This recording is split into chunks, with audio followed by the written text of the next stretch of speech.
Si Jomar, David at ibang kalingap panay BTS. Ay, hindi si Joms, may pabahay si Joms, mga kalingap. May pabahay po si Joms. Po, congrats kay Maestro 21 TV. Congrats! Siya pong pinanghalpon na Ghost Reactor.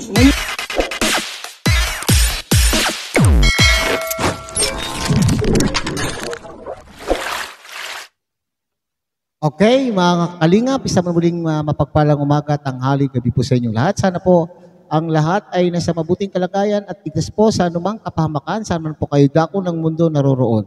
Ako po muli ang inyong lingkod, Maestro 21 TV, at sa ating video ngayong araw na ito, tayo po ay magbibigay lamang po ng maikling reaction, komento, kuro-kuro, opinion po tungkol po sa isang komento po ng viewer po doon sa live po ni Kalingap Rob na sinasabing ang Kalingap Jomar daw po ay hindi na daw po nagcha-charity at panay na lamang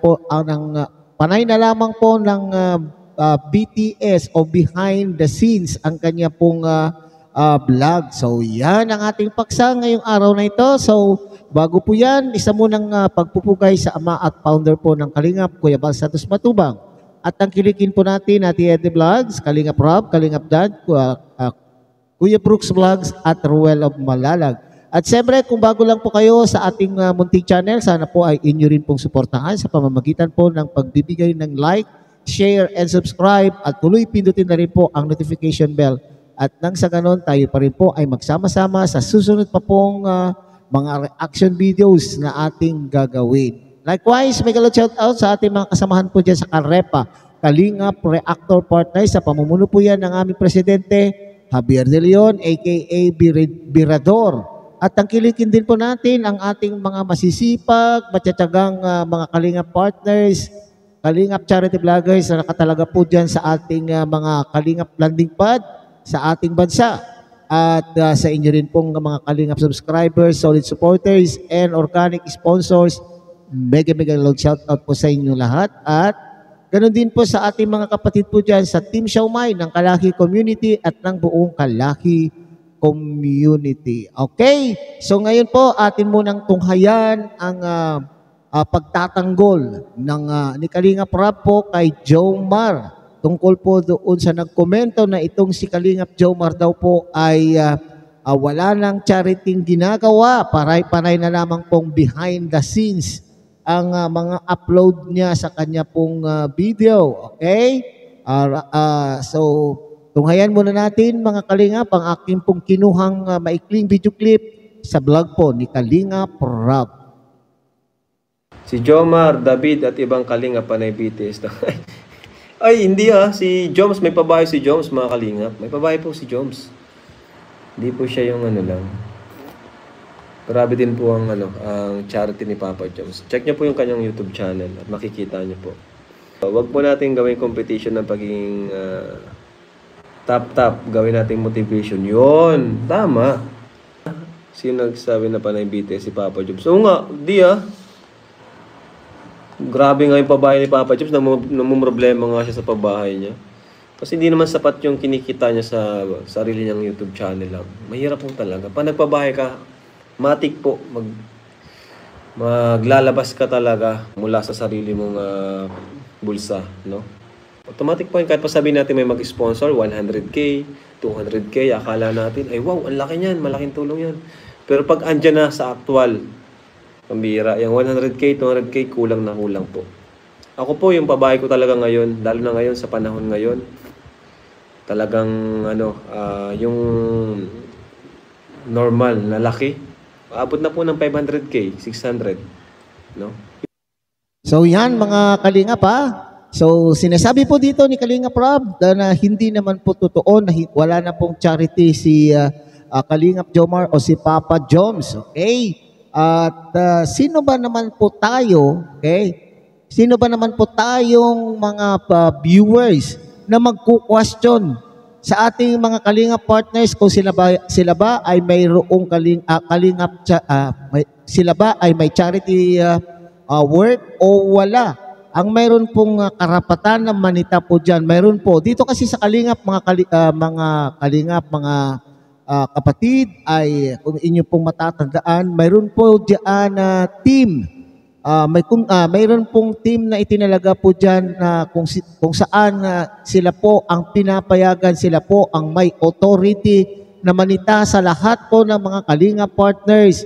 Kung sila man po ay charity vloggers, ay kinakailangan pong may bilang ng charity works na kanila pong ginagawa sa isang buwan. At yung iba po ay pinapayagan naman po silang mag-personal po ng vlog. Okay, kung inyo pong matatandaan po yung rules na yan ay pinapatupad po ng Kalingap. At yan po pa rin po yung ipinapatupad po ng Kalingap. So, kung charity vlogger ka, at least you have two. Mayroon pa lang two sa dalawang charity work sa isang linggo, and the rest, bahala ka na kung ano po ang gagawin mong vlog para upang sa ganun ay magkaroon ka naman po ng laya. Kung saan ka malakas, alam po naman natin mga Kalingap na ang charity vlog ngayon sa panahon na ito ay talagang hindi humahatak ng views at ng revenue. At itong mga charity vloggers na ito ay nangangailangan po ng views, nangangailangan po ng revenue na siya naman din pong ginagamit po nilang pantulong sa ating mga kababayan na kanila pong nakikita, na kanila pong nai-scout. So, meron po silang, binibigyan po sila ng laya. Pero dito tayo mga Kalingap kay Papa Joms, ha? Kasi sinabi po nagkomento po sa live ni Kalingap Rob na talagang wala na daw pong charity work na ginagawa po ni Papa Joms o si Kalingap Jomar. Hindi po yan totoo.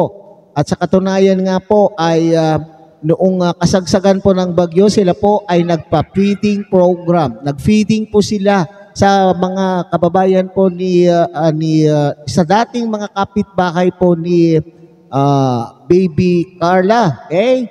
So, yan po sana ay inyo pong inaalam muna bago po tayo magkomento. Ha?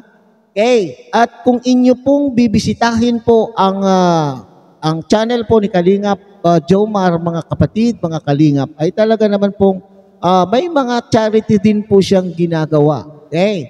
At kung napansin lang ninyo siguro na parang madalang. Okay? Yan po ay pinapayagan po ng pamunuan po ng Kalingap. Kung sabi ko nga kanina, kung mayroong pong mayroon man pong sita, kung mayroon man pong may authority na magsita, ay ang pamunuan po ng Kalingap, hindi po yung tayong mga viewers ang maninita. Sa katunayan nga po, latest po kay Papa Joms, Kalingap Jomar po, ay mayroon din pong pabahay at pinapaliwanag po dyan po ni Kalingap Rob, mga Kalingap na nahihirapan. Medyo nahihirapan po. Kasi first time pong magpabahay po ni Kalingap Jomar at siyempre nangangapa pa. Bagamat mayroon naman din pong mga sponsor, mga generous sponsors na tumutulong sa ating mga charity vloggers, lalo na po sa pabahay. Pero sabi nga po ni Kalingap Rob, sa panahon na ito ay napakahirap pong magpabahay sapagkat nagmahal po ang materyales. Maski naman po sa totoo, sa ating pong mga bahay-bahay, pag tayo po ay nagpagawa, kung ano man po yung ating pondo, kung ano man po yung ating inihandang budget, ay parang lastiko yan po. Parang lastiko po yan na nababanat. Okay? So, hindi po natin napaglalaanan ng hustong pondo ang pagpapabahay. Yan po yung sinasabi. So, ngayon po ay namumroblema daw po si Kalingap Jomar kung papaano niya maitatawid, kung papaano niya matatapos ang pabahay, unang pabahay po niya sa kanya pong beneficiaries. Pero sa ngalan po ng pagtulong, nagagawan po naman po ng paraan yan.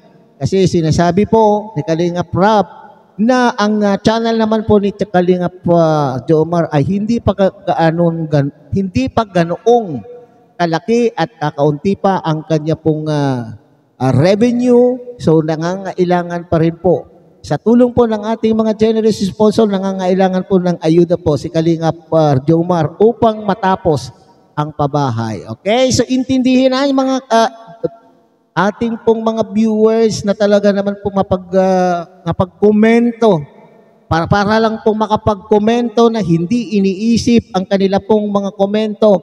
Bisitahin niyo muna po ang channel po ni Kalingap Jomar kung mayroon man itong kung ito man po ay mayroong charity works na ginagawa. Marami po.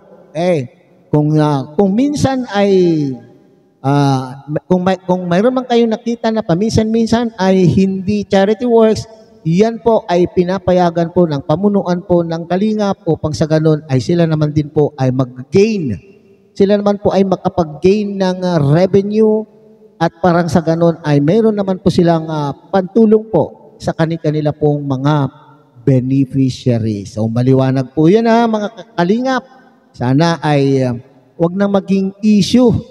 Sa dami-dami po ng nangyayari sa ating bansa, wag na natin pong gawan po sila ng issue, lalo na po ang mga Kalingap partners na gumagawa po ng charity works. Alright, so hanggang dito na lamang po mga Kalingap. Muli tangkilikin po natin Kuya Bal Santos Matumang at Edna Vlog, Kalingap Rob, Kalingap Dan, Kuya Brooks Vlog at Ruel of Malalag. At siyempre, pinakikiusapan po kayo na sana po ay inyo rin pong tangkilikin ang munting channel ito sa pamamagitan na po ng pag-like, share, and subscribe. At tuloy pindutin na rin po ang notification bell.